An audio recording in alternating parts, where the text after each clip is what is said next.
Bonsoir à toutes et à tous. Très bonne année 2017 et bienvenue pour cette nouvelle édition de Direct. Allez, on va commencer tout de suite ce direct avec le Nouvel An. Justement, partout dans le monde, on a célébré la nuit dernière le passage à l'an 2017. Un passage à l'an 2017 qui était placé sous le signe de la sécurité à cause des violences. La violence qui a d'ailleurs endeuillé ce jour de Nouvel An avec un attentat spectaculaire en Turquie. On regarde tout de suite ce sujet d'Alia Hamed et on revient tout de suite après.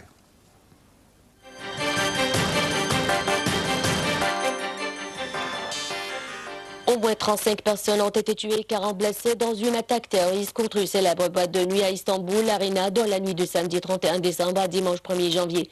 Vers 1h15 du matin, un assaillant déguisé en Père Noël a tiré sur les personnes venues fêter le Nouvel An.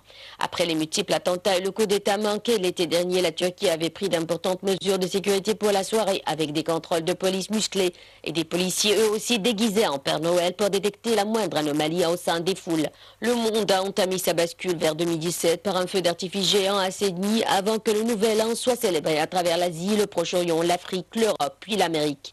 En raison du décalage horaire, Sydney a été la première métropole à lancer le compte à rebours dans une douceur estivale. À Tokyo, des ballons ont été lâchés par milliers alors qu'à Séoul, une demi-million de Coréens ont choisi de manifester bougie à la main pour réclamer le départ immédiat de la présidente destituée Park Geun-hye.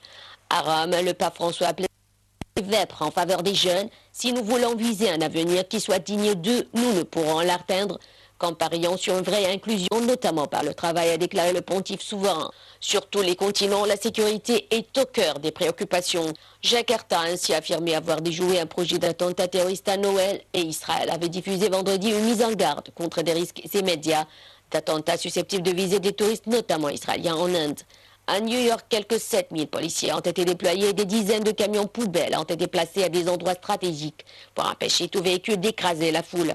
1 million de personnes étaient attendues pour la traditionnelle tombée de la boule sur Times Square à New York.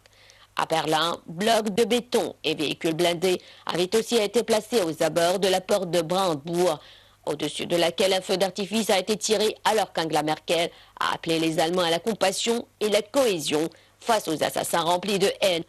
À Paris, après un nouvel an 2016 endeuillé par les attentats du 13 novembre 2015, un demi-million de personnes étaient attendues, notamment pour le feu d'artifice sur les Champs-Élysées. À Moscou, la place rouge avait été fermée au grand public et son accès limité à 6000 invités. Les difficultés de 2016 nous ont permis de nous rassembler, a estimé le président Vladimir Poutine dans ses vœux. L'Amérique est le dernier continent à basculer dans cette nouvelle année qui s'annonce pleine d'inconnus, avec notamment l'arrivée à la Maison-Blanche du républicain Donald Trump qui a souhaité sur Twitter une bonne année à tous, même à ses nombreux ennemis.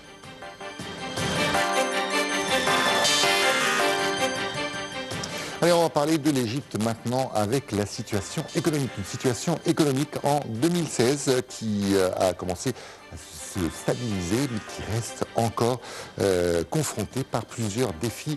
2017 sera-t-elle l'année du boom économique égyptien? Et on réponse tout de suite avec Dalia Cohn.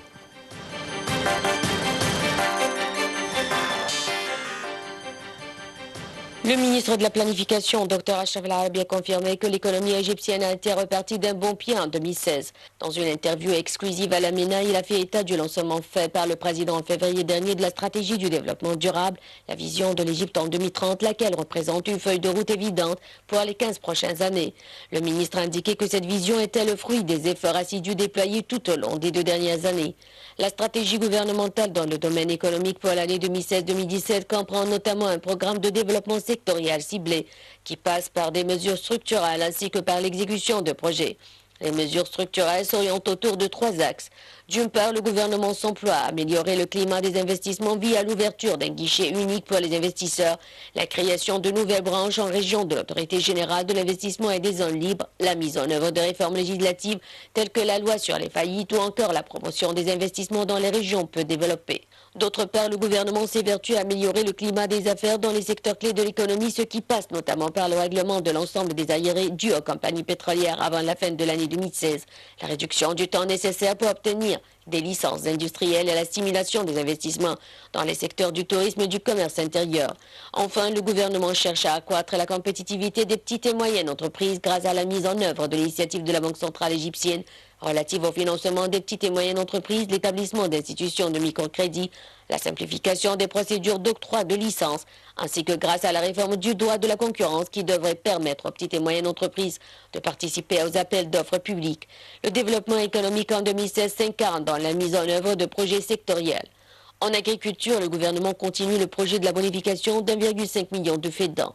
En industrie, le gouvernement a réhabilité plusieurs usines, construit 2 complexes industriels à Kena et Fayoum, développer les installations et les infrastructures des zones industrielles, simplifier les procédures administratives liées aux investissements, accru la production automobile, adopte le plan cadre pour le projet du Triangle d'Or, établit une compagnie au capital d'1 milliard de livres égyptiennes pour gérer le projet de la construction de la cité des meubles à Damiette.